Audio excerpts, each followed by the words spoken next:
भगवान शिव की विरल भक्ति को अपने भीतर उतारने वाला मानव कोई साधारण नहीं है। वो स्वयं भगवान शंकर का ही एक स्वरूप और मेरे भगवान शंकर का कोई रुद्रगण होगा जो भगवान शंकर की विरल भक्ति को अपने भीतर उतारता होगा।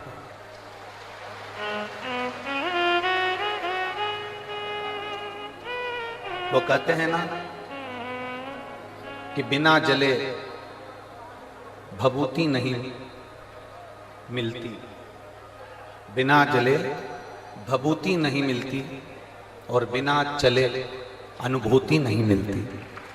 जब तक आप चलोगे नहीं इस पथ पर तब तक आपको अनुभूति का कोई महसूस ही नहीं होगा।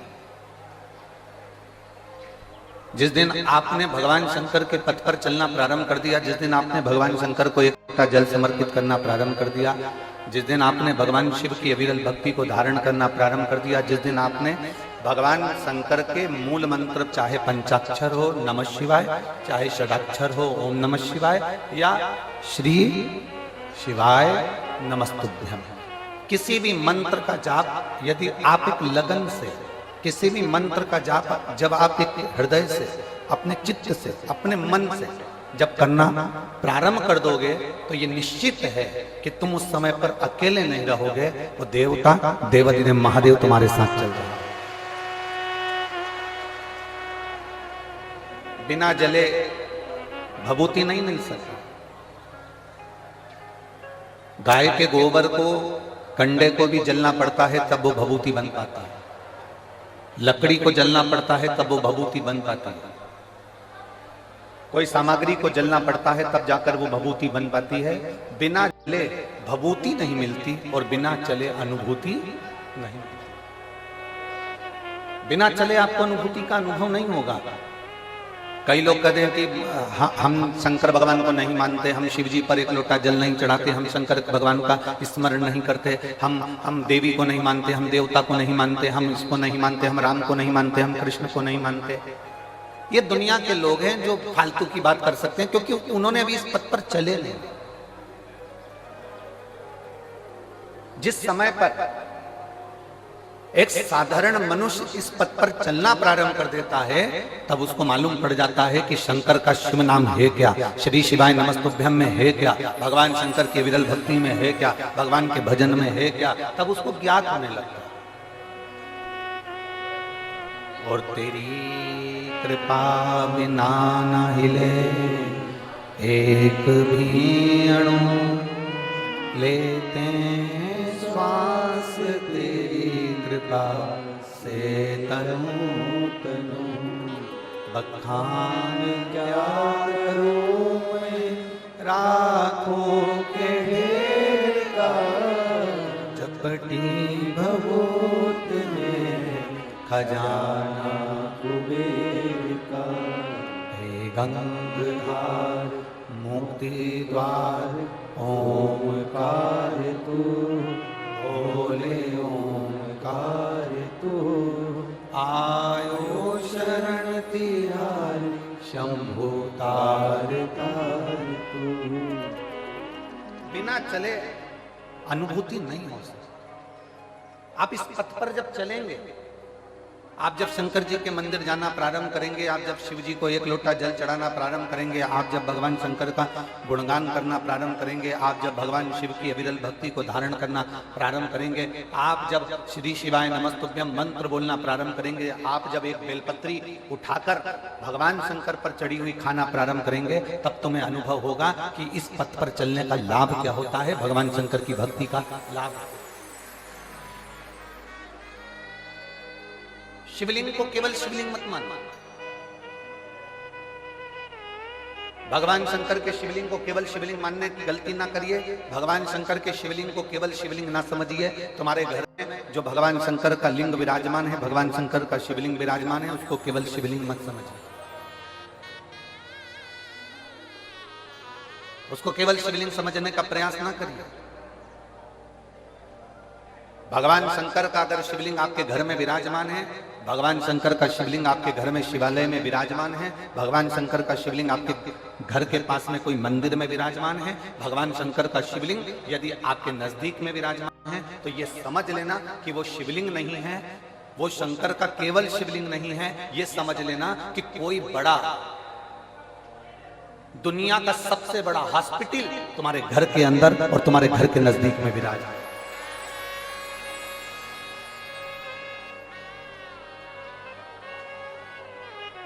उसको केवल शिवलिंग मत समझो, उसको केवल शंकर भगवान का शिवलिंग मत समझो, उसको यह समझिए कि वो हमारे घर में जो शंकर भगवान का शिवलिंग विराजमान है, हमारे घर में जो शंकर भगवान का शिवलिंग है वो साधारण नहीं, वो स्वयं शिव का एक प्रतिबिंब है। देखिए, आज कथा का विराम दिवस है, हम तो यही कहेंगे, हमने आज तक शिव महापुराण की कथा में जो देखा है, जो हमने अनुभव किया है, वही हम आपको बता रहे हैं कि जैसे मेहमान 15 दिन, 8 दिन, 5 दिन तुम्हारे घर में रहते हैं, वो बच्चों को कुछ नहीं देते, पर मेहमान जब जाने लगते हैं तो अपना पर्स खोलकर अपने घर के बच्चों को जरूर कुछ ना कुछ देकर जाते हैं। उसी तरह मेरा देवाधिदेव महादेव कथा का विराम होता है तो कुछ ना कुछ देकर जरूर जाते हैं।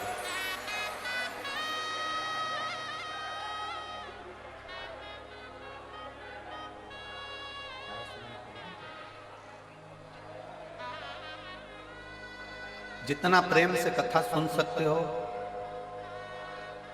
उतना प्रेम से कथा सुनिए। बहुत पूरी रात आप लोगों ने इस कथा का इंतजार किया, पूरी रात हो गई आप लोगों को। जैसे बैठे हो ना, इतनी भी जगह नहीं थी रात्रि को जब हम आए थे यहाँ पर, इतनी भी जगह नहीं थी कि कोई अच्छे से सो सके, क्योंकि पंडाल पूरे भरे हुए थे और पूरा ग्राउंड चारों तरफ से भरा हुआ था, कोई जगह बची नहीं। पूरी रात आपको केवल शिव महापुराण के इंतजार में निकल गई।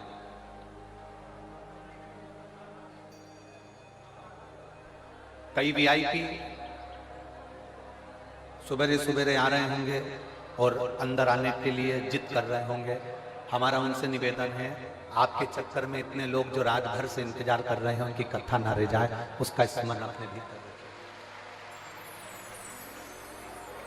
ये जो पूरी रात से इंतजार कर रहे हैं, आपके चक्कर में इनकी कथा ना रह जाए, इसलिए आपको जहां जगह वहां बैठकर सुनो। जिद मत करो कि हमको आगे जाना है या आगे बैठना है या मैं आगे पहुंचना है, जहां मिल जाए। 2.5 घंटे की कथा और है, बड़े प्रेम से सुन लो, और इतने प्रेम से सुन लो कि ये झोली तुम्हारी खाली ना रहे, मेरा भोलेनाथ तुम्हें भर कर पहुंचा जाए। दिल से सुनो।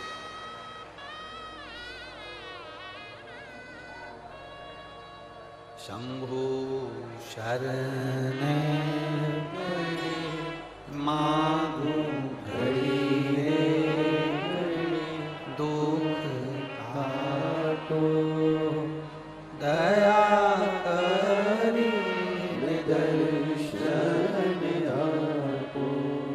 शंभु शरण पड़ी माहू घड़ी रे घड़ी दुख काटो दया करी दर्शन आपो।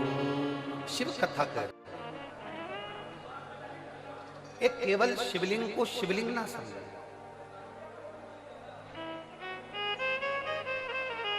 अगर एक छोटा सा भी शिवलिंग आपके घर में विराजमान है तो समझ लें कि वो बड़ा सा बड़ा हॉस्पिटल तुम्हारे घर में विराजमान।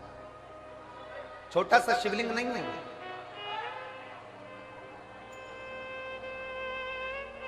वो बहुत छोटा सा शिवलिंग नहीं, वो आपके घर में देवाधिदेव महादेव स्वयं कालाधिपति विराजमान। बस उस शंकर को पहचानने के लिए तुम्हारे नेत्र अच्छे चाहिए। सब्जी बनाने से पहले, आलू बनाने से पहले आलू को धोते हो कि नहीं धोते हो? जम के बोलो जरा।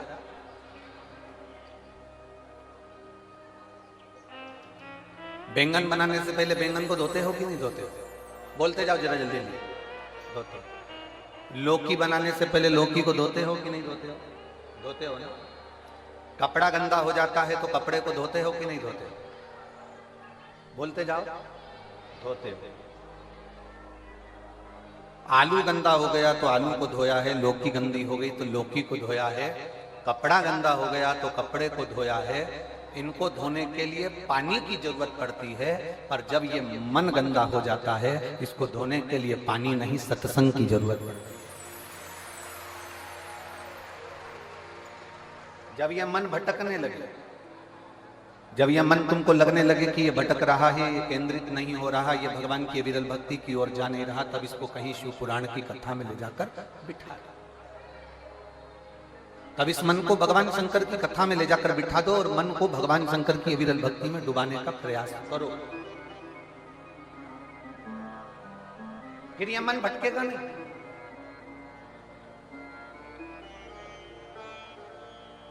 अगस्त ऋषि की एक कथा थी। अगस्त ऋषि का एक संवाद आता है कि जिन अगस्त ऋषि को, जिन्होंने पूरे समुद्र को चुल्लू में भरकर पी लिया, जिन अगस्त बाबा के दरवाजे पर भगवान शंकर माता सती को लेकर कथा सुनने के लिए जाते हैं। रामचरितमानस में अगस्त ऋषि का संवाद आता है, स्कंद पुराण में अगस्त ऋषि का संवाद आता है, शिव महापुराण में अगस्त ऋषि का संवाद आता है, विष्णु पुराण में अगस्त ऋषि का संवाद आता है। जिन अगस्त ऋषि को कुंभज ऋषि भी कहा गया,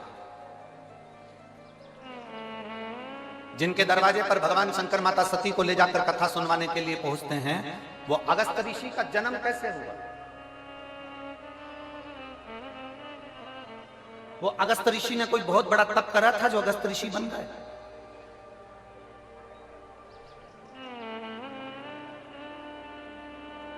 वो अगस्त ऋषि ने बहुत बड़ी तपस्या करी थी जो अगस्त ऋषि बन गए? अगस्त ऋषि का जन्म कैसे हुआ? जो भगवान शंकर को सती जी के साथ में बिठाकर कथा सुना रहे हैं, वो अगस्त ऋषि पृथ्वी पर पैदा कैसे हो गए? उनका जन्म कैसे हो गया? ऐसा कौन सा पुण्य अगस्त ऋषि ने कर दिया जो वो भगवान शंकर को कथा सुना रहे हैं? ऐसा कौन सा पुण्य अगस्त ऋषि ने कर दिया, कुंभज ऋषि ने कर दिया जो माता सती को कथा सुना रहे हैं? अगस्त ऋषि ने, कुंभज ऋषि ने ऐसा कौन सा पुण्य कर दिया जो समुद्र को चुल्लू में भरकर पी गए? अगस्त ऋषि, कुंभज ऋषि ने ऐसा कौन सा पुण्य कर दिया जिसके बल पर वो देवताओं के हित के लिए कार्य करने लगे? और जब सारे असुर, सारे राक्षस समुद्र के अंदर छुप जाते हैं तो वो समुद्र के जल को पीकर असुरों को पेट में ही मार देते हैं। वो कुंभज बाबा, वो अगस्त ऋषि का जन्म कैसे हुआ? स्कंद पुराण कहते हैं प्रभास क्षेत्र में, स्कंद पुराण कहती है प्रभास क्षेत्र में एक भगवान शंकर का बड़ा सुंदर शिवालय है जिसका नाम वैश्वानरेश्वर है। वैश्वानेश्वर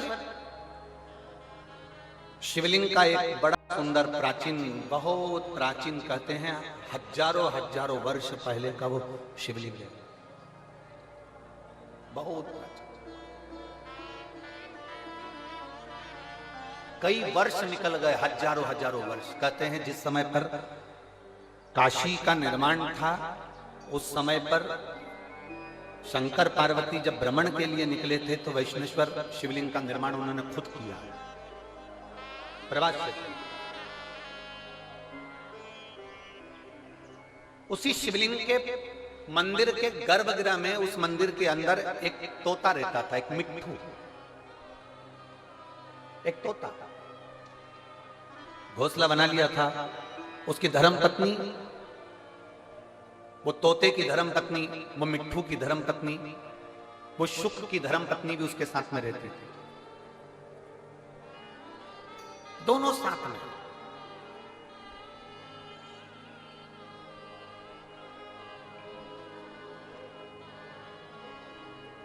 रोज प्रतिदिन वो तोता, वो शुक्र, वो पक्षी उड़कर जाता, घास का एक तिनका उठाकर लाता और अपना घोंसला बनाता जाता। वो तोती वो शुक की पत्नी, वो भी जाती, घास का एक तिनका उठाकर लाती और अपना घोंसला बनाती रहती। पति पत्नी ने दोनों ने मिलकर घोंसला तैयार करा, घूमते आते जाते बस वो एक तिनका उठाकर लाते और घोंसला तैयार करते, और घोंसला तैयार करते करते करते करते उस घोंसले में रहना चालू कर दिया उन्होंने। मंदिर में एक घोंसला बना लिया, शंकर के शिवलिंग के उस मंदिर में उन्होंने घोंसला बनाया, और वो पक्षी, वो तोता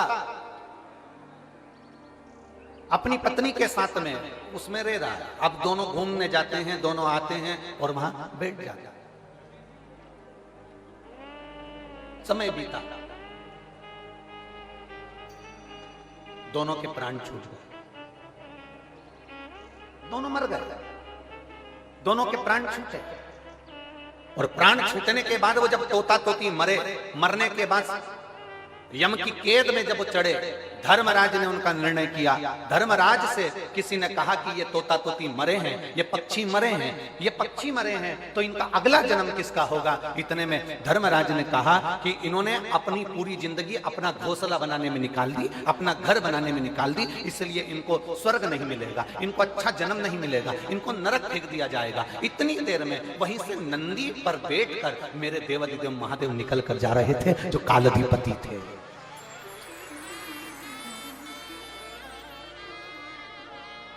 मेरे देवाधिदेव महादेव निकल कर जा रहे थे, जो कालाधिपति थे। उन्होंने जो तोता तोती को देखा तो पहचान गए कि ये मेरे तो वैष्णवेश्वर, मेरे शिवलिंग के पास में इन्होंने घोंसला बनाया था, और ये मेरे शिवलिंग के आसपास में परिक्रमा करते थे। जब भी उड़कर आते थे मेरे शंकर के मंदिर में चारों तरफ घूम के फिर अपने घोंसले में जाते थे। मंदिर में आते थे, फिर घूमते थे, फिर घोंसले में जाते थे, फिर घूमते थे, फिर घोंसले में जाते थे। ये पक्षी घूम घूम कर मेरी परिक्रमा करता था। शंकर भगवान ने कहा यह कोई साधारण पक्षी नहीं है, इसने मेरे शिवलिंग की परिक्रमा करी है, मेरे शिवलिंग के आसपास घूमा है, इसलिए साधारण मनुष्य नहीं बनेगा, ये साधारण जीव नहीं बनेगा, ये नरक का भोग नहीं भोगेगा, ये पृथ्वी पर जाकर एक ब्राह्मण और ब्राह्मणी के रूप में जन्म लेगा, और साधारण जीव ये जन्म नहीं लेगा। और महाराज, इसकी पत्नी का नाम लोपामुद्रा होगा, और ये जो पृथ्वी पर जन्म लेगा ये साधारण मनुष्य नहीं होगा, इसका नाम अगस्त ऋषि होगा। अगस्त ऋषि। अब जरा विचार करिएगा, शंकर भगवान के शिवलिंग के ऊपर चारों तरफ घूम रहा है, तो पक्षी अगस्त ऋषि का जन्म पा लेता है।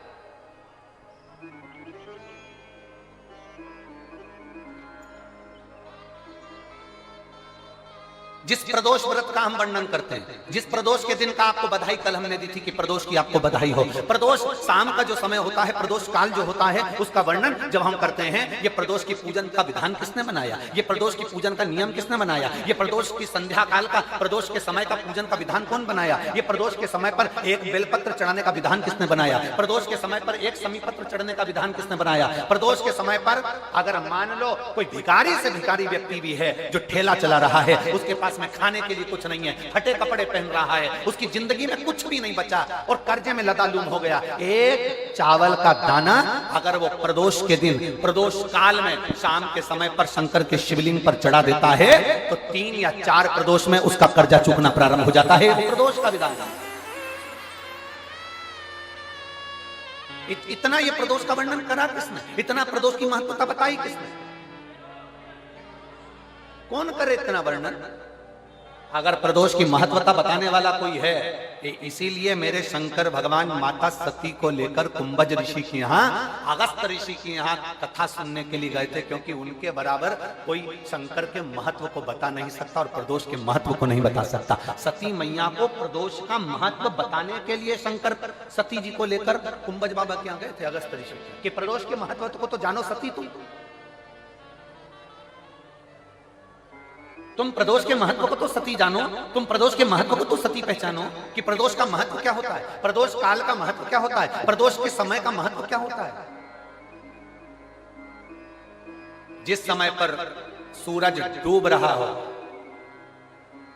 चंद्र प्रकाशित हो रहा हो, दोनों का मेल हो रहा हो, ना तो पूरा सूरज डूबा है, न पूरा चंद्र आया है, ना पूरा अंधेरा है ना पूरा उजाला है, उस समय को प्रदोष काल कहा गया, उस समय को प्रदोष का समय कहा गया, प्रदोष काल कहा।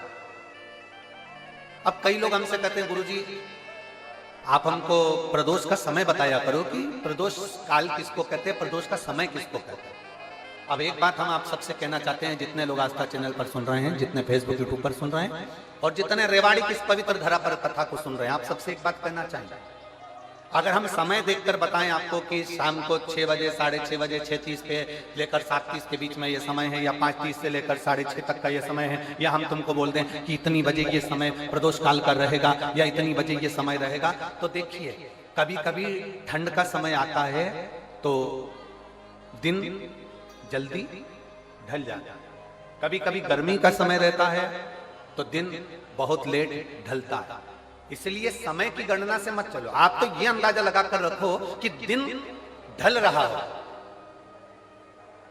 अंधेरा होना शुरू हो रहा, सूरज डूब रहा हो, चंद्र प्रकाशित हो रहा हो, अंधेरा अपना काम कर रहा है, सूरज ढलता जा रहा है, दिन कम होते चले जा रहा है और अंधेरा थोड़ा बढ़ते चले जा रहा है। इन दोनों का जो मिलन का समय हो, अब वो कितनी भी बजे, आप तो बस उसके मिलन का समय निकाल लो, वही समय प्रदोष काल कहलाता है, वही समय प्रदोष।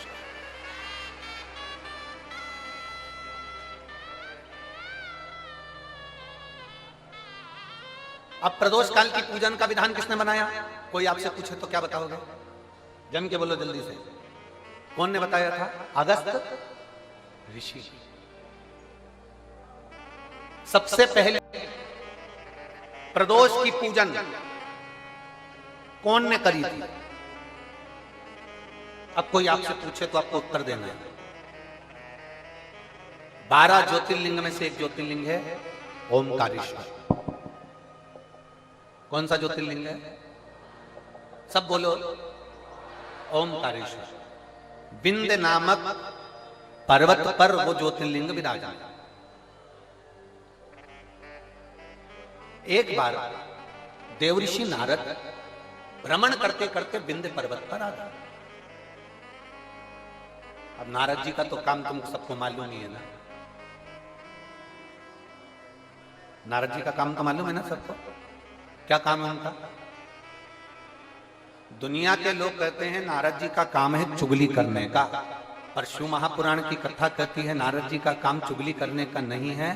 नारद जी का काम किसी व्यक्ति को अग्नि प्रज्वलित कर कर, किसी व्यक्ति में आग प्रज्वलित कर कर, किसी व्यक्ति के हृदय को जलाकर भगवान की भक्ति को प्रकट करने की सामर्थ्यता देवऋषि नारद। लोग कहते हैं नारद जी का काम चुगली करने का है, लोग कहते हैं नारद जी का काम निंदा करने का नहीं, निंदा के माध्यम से भगवान की भक्ति प्रकट करना, किसी के अंदर इतनी जलन उत्पन्न कर देना कि वो तप करने बैठ जाए, किसी की इतनी बड़ाई कर देना कि वो भगवान की भक्ति से जुड़ जाए। ये देवऋषि नारद का काम। दुनिया के लोग, दुनिया के कथाकार कहते हैं कि देवऋषि नारद निंदक है, देवऋषि नारद चुगलखोर है, देवऋषि नारद निंदा करते हैं। ये दुनिया के लोगों ने एक पक्ष देखा, अगर दूसरा पक्ष देखते तो मालूम पड़ता कि देवऋषि नारद निंदक नहीं है। देवऋषि नारद जो देवऋषि नारद हैं वो चुगलखोर नहीं है। देवऋषि नारद अपनी वाणी से किसी के अंदर अग्नि उत्पन्न कर कर उसको इतना अंदर से जला देते हैं कि वो भगवान को प्राप्त करने के लिए फिर कुछ ना कुछ प्रयास कर ही लेता है। जब जब देवऋषि नारद ने निंदा करी, जब जब देवऋषि नारद ने चुगली करी, तब तक देवता को प्रकट होना पड़ा।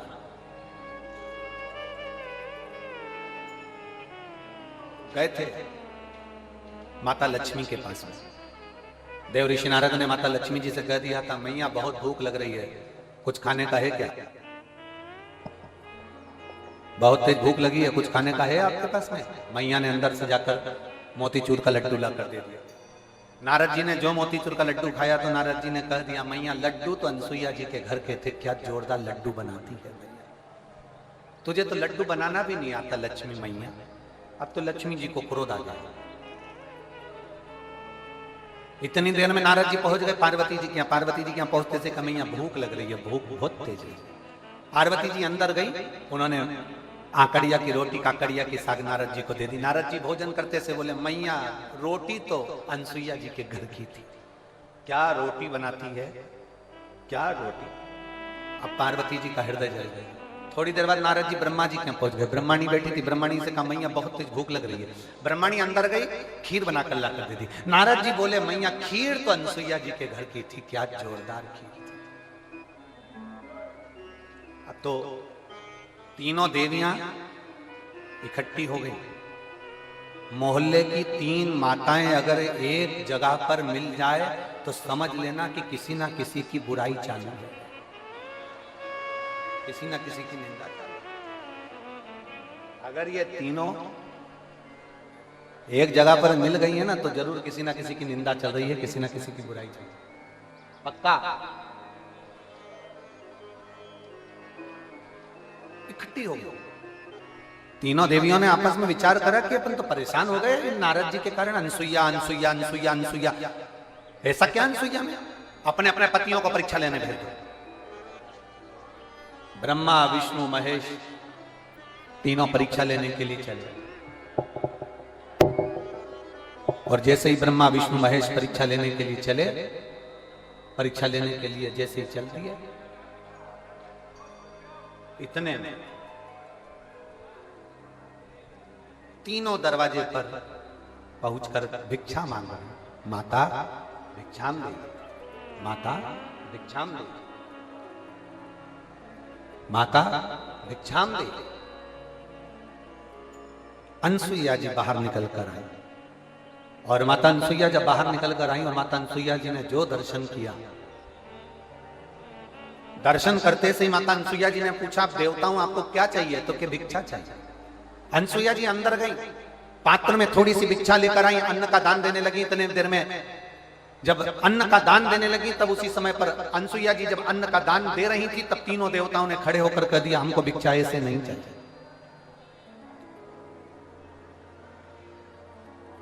हमको ऐसी भिक्षा नहीं चाहिए, हमको ये भिक्षा नहीं। तो तुमको कैसी भिक्षा चाहिए? ब्रह्मा विष्णु महेश ने कहा, क्योंकि इनको देवियों ने कहा था कि जब भिक्षा मांगने जाना तो अनसुईया जी से कहना कि वस्त्र उतार कर भिक्षा देने के लिए, वस्त्र। अब तीनों देवताओं ने कहा, मां भिक्षा तो चाहिए, मां भिक्षा तो चाहिए, पर वस्त्र उतार कर आए, वस्त्र। अनसुईया जी बोली कि देवता हूं, आप कह रहे हो कि अंदर का स्पीकर बढ़ाओ, अंदर हो। आप कह रही हो कि भिक्षा चाहिए और भिक्षा चाहिए और वो भी वस्त्र उतार कर चाहिए। अनसुईया जी ने कहा, बाबा ऐसी कोई भिक्षा कोई नारी कभी नहीं दे सकती, ये भिक्षा कभी कोई नारी नहीं देगी। नारी अपने वस्त्र उतार कर कैसे भिक्षा देने आएगी? तीनों ने, जो ऋषि का रूप रख कर आए थे, साधु का रूप रख कर आए थे, उन तीनों ने कहा, मां भिक्षा तो हम ऐसे ही लेते हैं, अगर दोगी तो लेंगे, वरना भूखे रह जाएंगे, और अगर हम भूखे रह गए तो उसका दोष तुम्हें लगेगा। अनसुईया जी अंदर गई। नारद जी ने जो तीनों देवियों को अग्नि उत्पन्न करी थी, वो अग्नि आप काम कर गई। अनसुईया जी अंदर जाकर जल लाई। अगर मेरा सात्वित्व तो पक्का है, मैंने अपने पति की सेवा परमेश्वर मान करी है, तो ये तीनों की तीनों बच्चे हो जाए। जो जल छोड़ा, तीनों की तीनों देवता 1.5 महीने के छोड़ा हो गए। 1.5 महीने।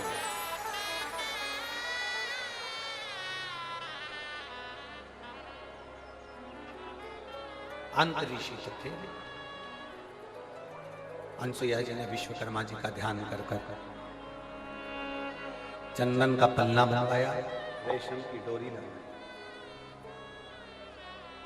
तीनों देवताओं को उसमें विराजमान कर दिया। तीनों देवताओं को उसमें विराजमान कर दिया।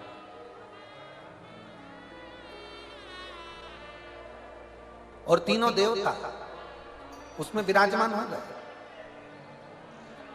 चंदन के पलने में रेशम की डोरी डालकर माता अनसुईया तीनों को झुला रही थी। इतने में आंतरी ऋषि का आगमन हो गया। आंतरी ऋषि ने पूछ लिया अनसुईया जी से कि ये किनके बच्चे हैं? अनसुईया जी तुरंत आंतरी ऋषि से कहती हैं, ये अपने बच्चे हैं।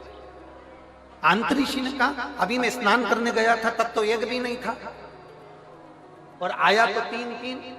अनसुईया जी बोली भगवान जब देता है तो छप्पर फाड़ कर देता है।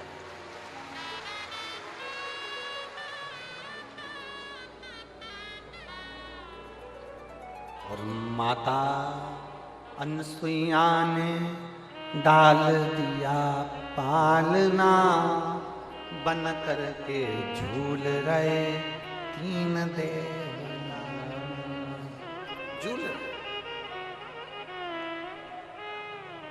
अब नारद जी का काम देखिए, दुनिया के लोग कहते हैं नारद निंदा करते हैं, दुनिया के लोग कहते हैं नारद चुगली करते हैं। अगर नारद नहीं होते तो चंद्र प्रकट नहीं होते, अगर नारद नहीं होते तो दुर्वासा प्रकट नहीं होते, अगर नारद नहीं होते तो दत्तात्रेय भगवान प्रकट नहीं होते, अगर नारद नहीं होते।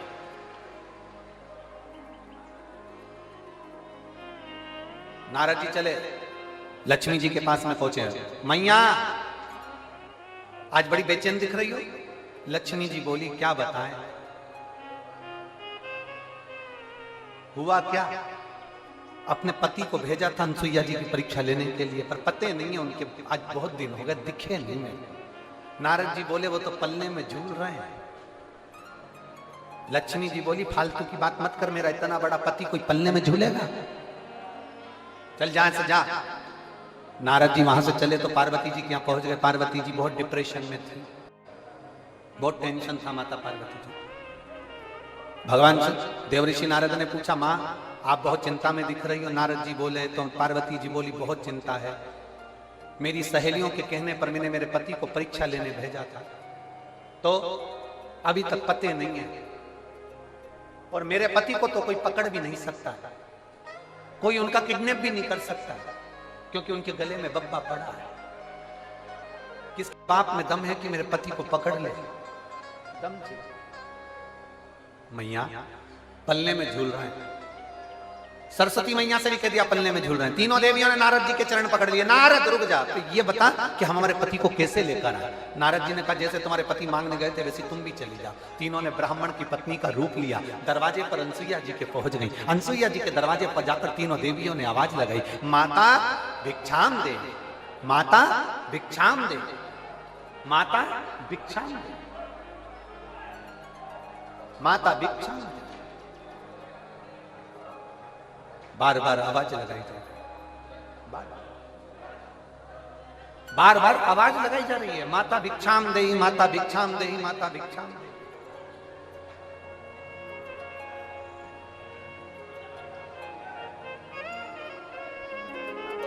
बार बार आवाज लगाई। और जैसे ही आवाज लगाई पार्वती मैया निकल, अनसुईया मैया निकल कर बाहर आई। जो अनसुईया मैया निकल कर बाहर आती इतने में अंतरी ऋषि ने आवाज लगाई, अनसुईया कहां जा रही हो? अनसुईया रुक गई, दरवाजा बंद है, तीनों देवियां बाहर। लक्ष्मी ने पार्वती से कहा पार्वती जरा देखो तो अंदर अपने पति हैं भी कि नहीं है। पार्वती जी ने सरस्वती से कहा तुम अंदर झांक कर देखो पति अंदर है कि नहीं है। सरस्वती मैया दरवाजे में एक छोटी सी सरंग थी, पतली सी सरंग, उस सरंग में से सरस्वती अंदर झांक कर देख रही थी। इतने में पीछे से देवऋषि नारद जी आकर बोले मैया तुम दूसरे के घर में झांकी हो ना, आज से पृथ्वी पर जितनी माता है ना इनकी भी आदत बदल जाएगी। ये जब भी कपड़ा सुखाने ऊपर जाएगी तो पड़ोसी की छत जरूर ढाक के आएगी।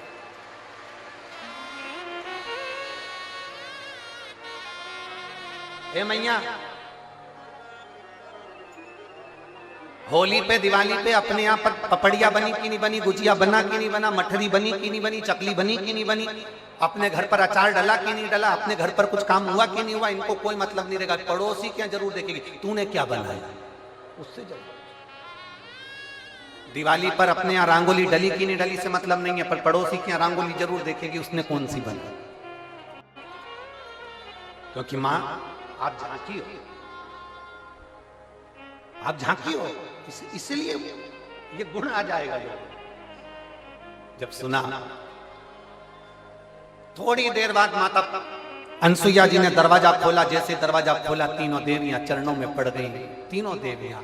आंत ऋषि ने अनसुईया जी से पूछा, ये कौन है? अनसुईया जी बोली, ये अपनी बहुएं हैं।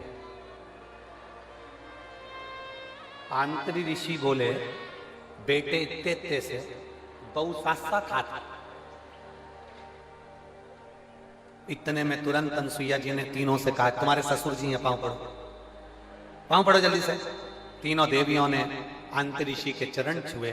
आंतरी ऋषि ने अनसुईया जी का हाथ पकड़ा, कोने में ले जाकर पूछा, अनसुईया पागल हो गई है? बेटे इत्ते इत्ते से और बहू लिया साथ साथ हाथ की, तुझ में अक्ल वकल नहीं है क्या? बिल्कुल भी। इतने से बच्चे की कोई शादी करते हैं जो इतनी बड़ी बड़ी बहुएं लेकर आ गई? इतने में अनसुईया जी बोली अपने पति से, स्वामी आजकल की बहुएं कमाता हुआ पति मिल जाता है, लेकर के अलग हो जाती हैं। हमने कैसे पाल पोस कर बड़ा करा हम जानती हैं, अब बड़ा करेगी तब मालूम पड़ेगा, ले जा।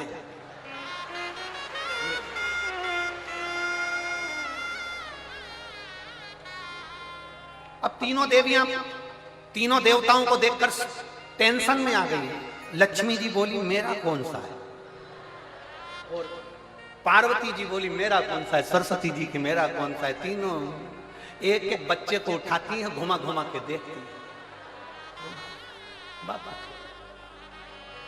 हर माल 2 रुपया, जिसका जो अंश है उठा लो।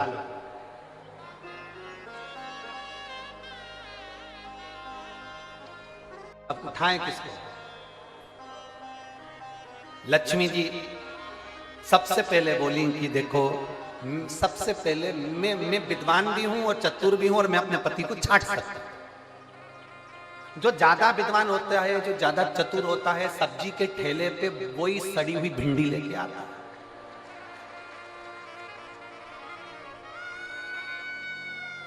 काना बैंगन जो ज्यादा समझदारी दिखाता है ना, वही लाता, वही छाट छाट के अलग अलग रखती जाएगी, रखती जाएगी, रखती जाएगी। सब्जी वाला इससे ज्यादा चतुर होता है, उसने कर रख ले तू अलग, छाट छाट के रख। इसने जैसी अलग छाट के रखा, थैली में भरा, भरने के बाद थैली इधर बाजू में रख दी, और जो सड़ा हुआ था उसकी थैली उसके हाथ में टिका दी।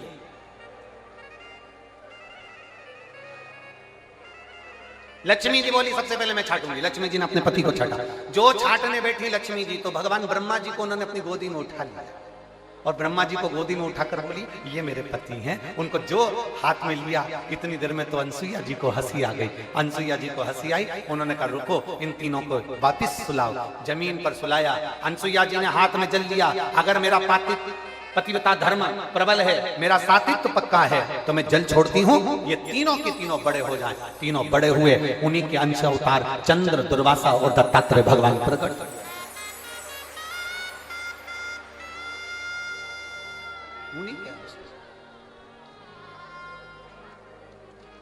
और महाराज, दुनिया के लोग कहते हैं कि देवऋषि नारद चुगली करते हैं, देवऋषि नारद निंदा करते हैं, देवऋषि नारद बुराई करते हैं। नहीं, देवऋषि नारद देवता को प्रकट करने के लिए, भक्ति को प्रकट करने का कार्य करते हैं, और वो देवऋषि नारद ने किया। शिव महापुराण की कथा कह रही है, देवऋषि नारद विंध्य पर्वत के पास में जाकर कहते हैं, विंध्य तुझ में और सुमेरु पर्वत में बहुत अंतर है। विंध्य तू इतना विशाल नहीं है जितना सुमेरु पर्वत विशाल है। अब विंध्य पर्वत को तो क्रोध आ गया।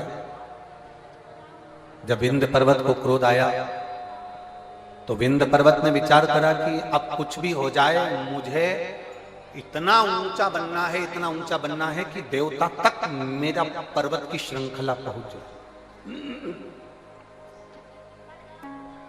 अब मुझे इतना ऊंचा जाना है, अब मुझे इतना ऊंचा पहुंचना। विंध्य ने अपना विस्तार करा, सुमेरु पर्वत से भी ऊंचा विंध्य पर्वत पहुंच गया।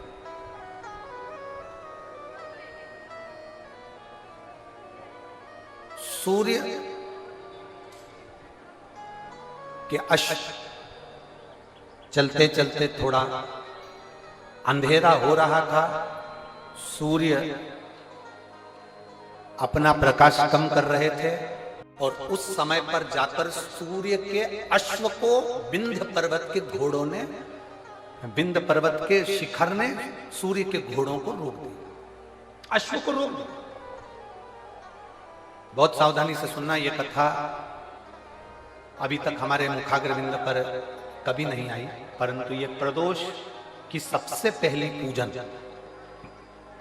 प्रदोष काल में सबसे पहली पूजन प्रदोष की कौन ने करी थी और कब करी गई थी, वो कथा चल रही।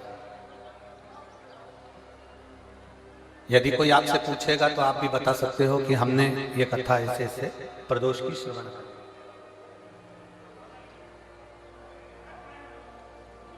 एक सुख का अनुभव कराती है प्रदोष की पूजा। एक पत्र है, देखिए।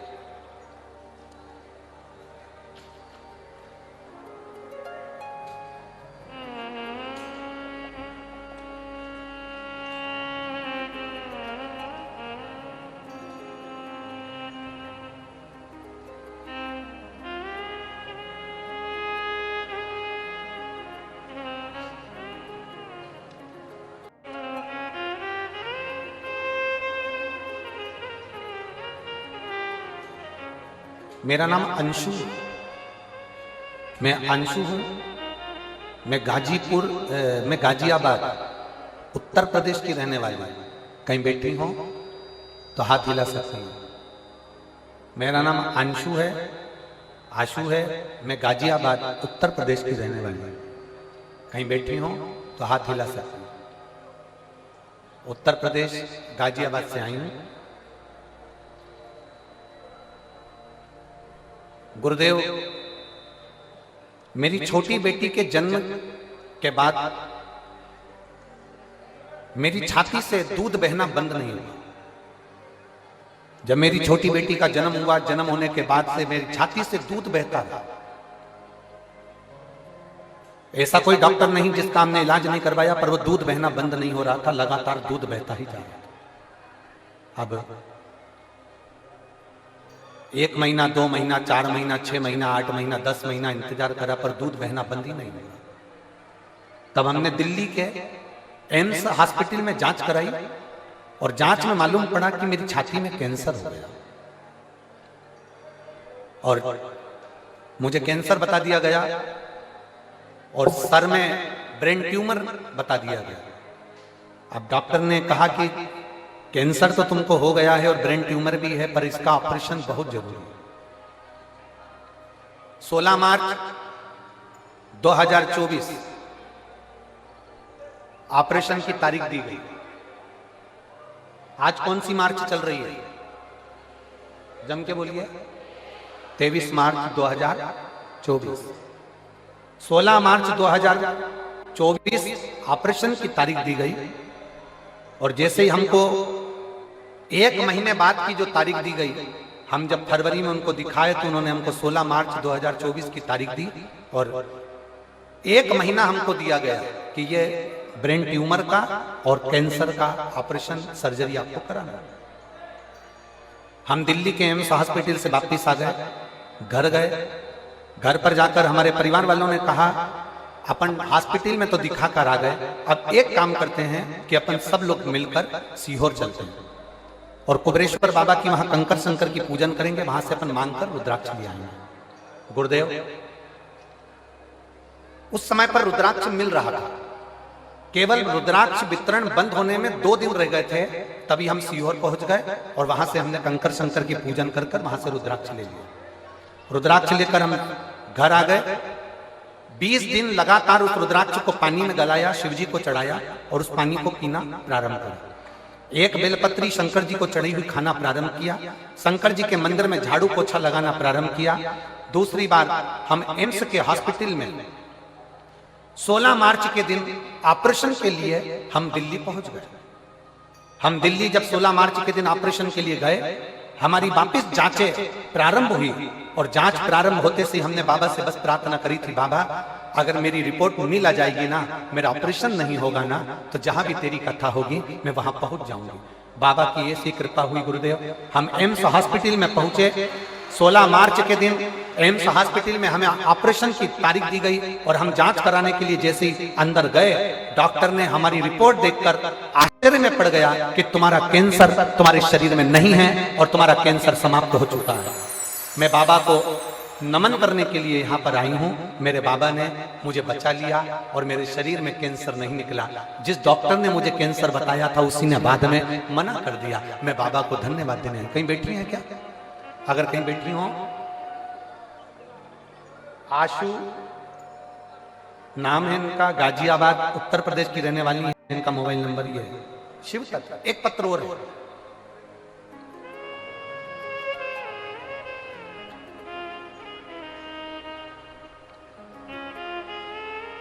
प्रियंका, जिला बिजनौर, ग्राम झीरन के रहने वाली हूं। प्रियंका जी कहीं बैठी हो तो हाथ हिला सकती हैं।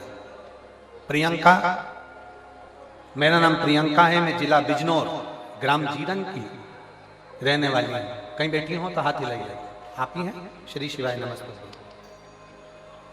मेरा पुत्र यथार्थ, जिसकी उम्र 7.5 वर्ष का है, आया हुआ है क्या बेटा? आया? लिया लिया लिया। मेरा पुत्र यथार्थ 7.5 वर्ष का है। 6 मार्च 2023 को अचानक स्कूल में इसको उल्टी होने लगी और स्कूल में जब उल्टी होने लगी तो हमने नजदीक के हॉस्पिटल में भर्ती कराया। जांच में पता लगा कि बच्चे की पित्त की थैली में पथरी है और हम पेन क्रिया में सूजन है, जिसके कारण बच्चे को पेन क्रिया का अटैक हुआ है। यह देखते हुए हमने डॉक्टर को बच्चे को देहरादून हायर सेंटर के लिए रेफर कर दिया। जब देहरादून के हायर सेंटर में हम बच्चे को लेकर पहुंचे, 15 दिन इलाज करने के बाद छुट्टी करके घर भेज दिया। तब 7 दिन के बाद बच्चे को सीधे पांव में, सीधी टांग में बहुत भयंकर दर्द उठा। जब सीधी टांग में दर्द उठा, हम बच्चे को लेकर देहरादून उसी अस्पताल में पहुंचे। दोबारा जांच करने पर पता चला कि बच्चे को ब्लड कैंसर हो गया है। एक्यूट ल्यूकेमिया ब्लड कैंसर नामक एक बीमारी से ग्रसित हो गया। गुरुजी, जब यह सुनकर हम बहुत दुखी हो गए, तब डॉक्टर ने सलाह दी कि हमारे यहाँ पर बीमारी के डॉक्टर उपलब्ध नहीं है। इस बच्चे को जोक वाला कैंसर हुआ है। इस कैंसर की बीमारी के हमारे पास डॉक्टर नहीं है। आप देहरादून से इसको ले जा सकते हैं। आप बच्चे को आगे के इलाज के लिए दिल्ली ले जाओ। सर, गंगाराम अस्पताल के लिए हम बच्चे को दिल्ली लेकर आ गए। वहां पर हमने बोन मेरो टेस्ट कराया और बीमारी क्लियर हो गई कि इसको वो बीमारी है और कैंसर की बीमारी के कारण बस ये बच्चा तकलीफ में आ गया। अब करें तो करें क्या? डॉक्टर ने कहा दवाई देकर देखते हैं, अगर ठीक हो जाए, थोड़ा बहुत अंतर आ जाए तो ठीक है, नहीं तो ये बीमारी, इसको जो कैंसर हुआ है इसका इलाज सरल नहीं है। बच्चे की स्थिति में सुधार होना बहुत कठिन है। जब बच्चे की स्थिति में सुधार नहीं आया तब हमने पशुपतिनाथ का व्रत करना प्रारंभ करा और पशुपतिनाथ का व्रत करते करते ही बच्चे को ना जाने कितनी समस्याएं सामने आकर खड़ी हो गई। कहीं उसका बीपी गड़बड़ हो रहा है, कहीं उसका दिमागी दौरा पड़ने लगा, शुगर का लेवल गड़बड़ हो गया, उसको डेंगू हो गया। पशुपति व्रत तो चल ही रहे थे गुरुजी, और उसके साथ में बच्चे को ये तकलीफ और बढ़ गई। अब करे तो करे क्या? इतने घबरा गए। हमने सोचा था कि बच्चे को पशुपति व्रत करेंगे तो थोड़ा सा रोग समाप्त होगा, पर इसको तो बीपी भी हो गया, दिमागी दौरा भी गड़बड़ हो गया, शुगर का लेवल भी गड़बड़ हो गया, डेंगू भी हो गया और इसको बार बार हॉस्पिटल में भर्ती कराना पड़ रहा था। पर हिम्मत नहीं हारी गुरुदेव। आप कहते हो ना, बाबा कुछ ना कुछ अच्छा जरूर करेगा और बाबा जरूर सुनेगा। हमने फिर वापस पशुपति व्रत करा और व्रत करते करते हम सीहोर चले गए और सीहोर जाकर कुबेरेश्वर धाम का रुद्राक्ष लेकर आए और वहां से कंकर शंकर की पूजन कर एक कंकर को उठा लाया। हम रुद्राक्ष गलाकर शंकर जी पर जल चढ़ा देते, बेलपत्री बच्चे को खिला देते, बाबा को उस बच्चे को खिला देते और ऐसी कृपा बाबा की हुई कि अब बच्चे को आराम लगना प्रारंभ हुआ और मेरा बच्चा ठीक होना प्रारंभ हुआ। गुरुदेव बाबा की कृपा से बाबा ने ठीक करा है और एक बेलपत्र अगर व्यासपीठ की मिलेगी तो मेरा बच्चा और भी ठीक होगा। ये मैं बाबा से प्रार्थना करने आया। शिव तत्व है और खाली ना जाता कोई कर से तुम्हारे, खाली न जाता कोई दर से तुम्हारे। मैं भी खड़ी हो नदी बाहे पसारे, अपने हृदय से लगा लो गिरा जा रहा हूँ, उठा लो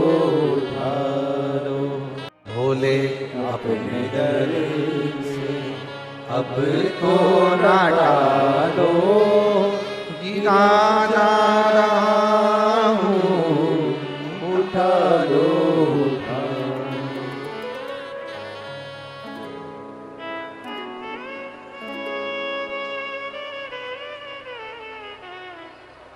एक पत्र और बड़ा अच्छा है। शहर चरखी, दादरी, जिला दादरी, हरियाणा।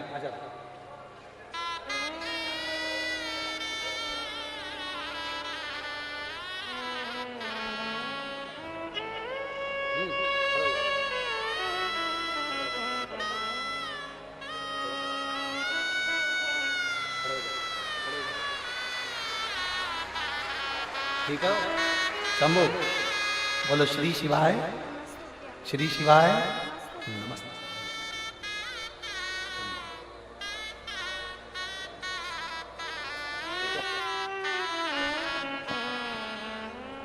पहले से आराम है।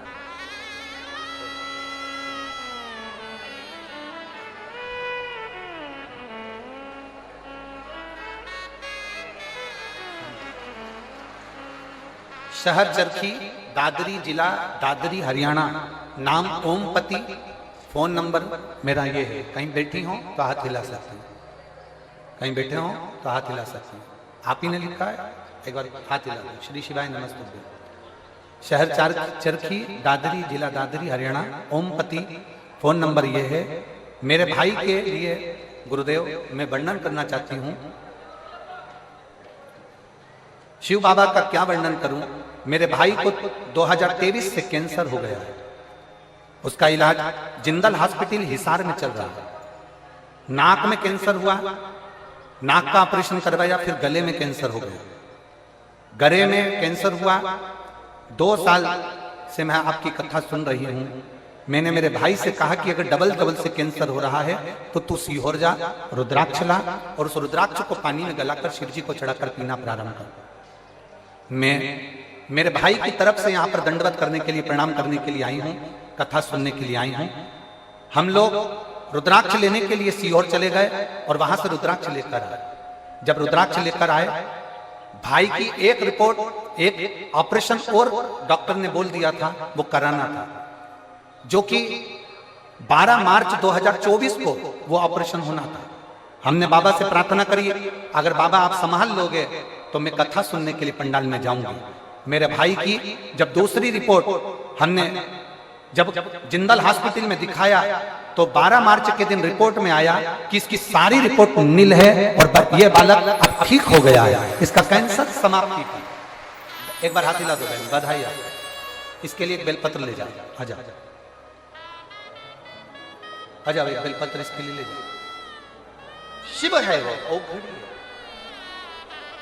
और खाली ना जाता कोई दर से तुम्हारे, खाली न जाता कोई दर से तुम्हारे।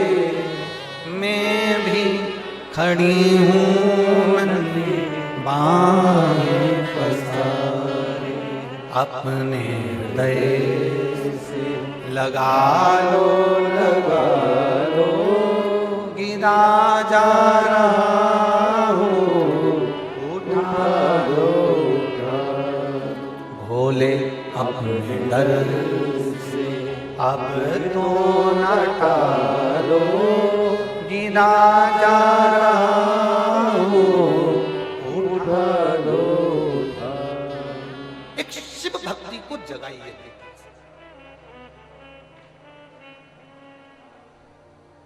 एक लोटा जल सारी समस्या का हल है।